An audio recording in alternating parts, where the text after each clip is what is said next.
ఎట్లా ఉన్నారు?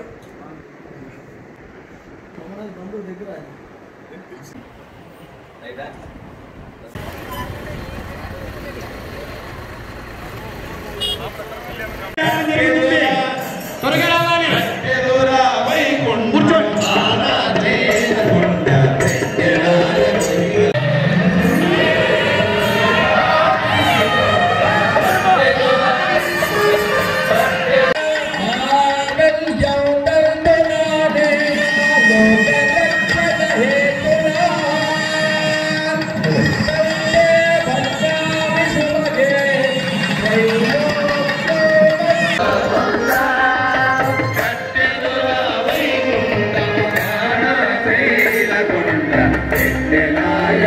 అలాగే రాష్ట్ర వ్యాప్తంగా మన బలిజలు, బీసీలు, ఎస్సీలు ఎక్కువ జనాభా ఉన్నారు.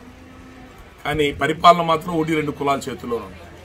కారణం ఏంటి? అత్యధిక జనాభా ఉన్న ఈ కాపులు, బలిజలు, బీసీలు మనం జాగ్రత్తగా ఆలోచించి బాధ్యతగా ఉండకపోవటం వల్లే 60-70 సంవత్సరాల నుంచి ఆ రాజ్యాధికారం దూరమై వాళ్ళెవరో ఇచ్చిన పథకాలు, వీరు పడేసిన ఎంగిలి బతుకులు తింటూ బతకాల్సి వస్తుంది మనం.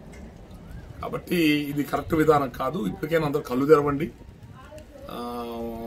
రాష్ట్రం అంధకారంలోకి వెళ్ళిపోతుంది. తెలంగాణ నుంచి విడిపోయిన తర్వాత మన ఆర్థిక వనరులన్నీ దెబ్బతిన్నాయి. అప్పులు పాలైపోయాం. 10 లక్షల కోట్ల పైన అప్పుల్లో ఉన్నాం. రాజధాని ఎక్కడుందో తెలియదు. వ్యాపారాలు లేవు, వ్యవసాయం సరిగ్గా లేదు, చదువుకున్న ఉద్యోగాలు లేవు. చదువుకుంటే మన హైదరాబాద్, బెంగళూరు, చెన్నై, పూణేగా పోవాలా. ఇది మరి ఒకప్పుడు ఎంతో పేరున్న ఆంధ్రప్రదేశ్ ఈ రోజు ఎట్లా తయారైందంటే ఆరంభ సూరత్వం. ఆంధ్రులు అంటే ఆరంభ సూర్యులా తయారైంది. దయచేసి కళ్ళు తెరవండి అందరూ కూడా.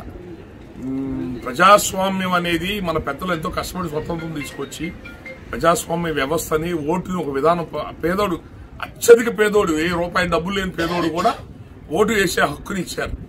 దాన్ని సద్వినియోగం చేసుకుంటే వజ్రాయుధం. మనలాంటి పేద కులాలకి, బహుజనులకి వజ్రాయుధం. దాన్ని సద్వినియోగం చేసుకోండి. ఇచ్చే ₹500, ₹1000, ₹2000, ₹3000 ఈ డబ్బులు మాత్రం ప్రలోభాలకు లొంగద్దు. ఇవి అవినీతి సంపాదన. మన దగ్గర దోచుకున్న డబ్బే మళ్ళీ తిరిగి మనం పెట్టాలని చూస్తున్నారు. మీరు మీ ఓట్లు అమ్ముకోవద్దు. దయచేసి ఇది ఒక్కటి చేయండి.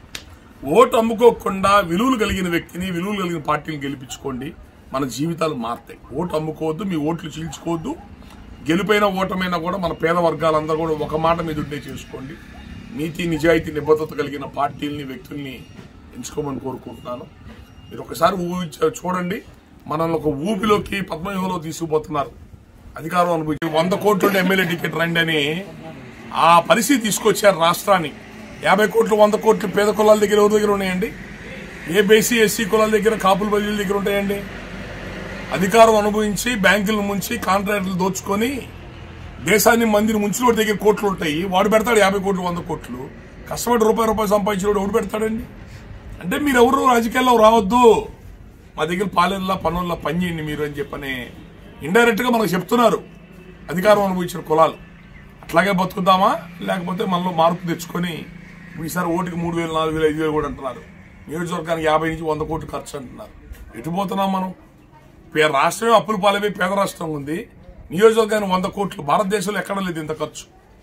రేపు రాబోయే ఎలక్షన్ చాలా భయంకరమైన దుర్మార్గం ఎలక్షన్ జరుగుతుంది. దౌర్జన్యాలతో కూర్చున్న ఎలక్షన్ జరుగుతుంది.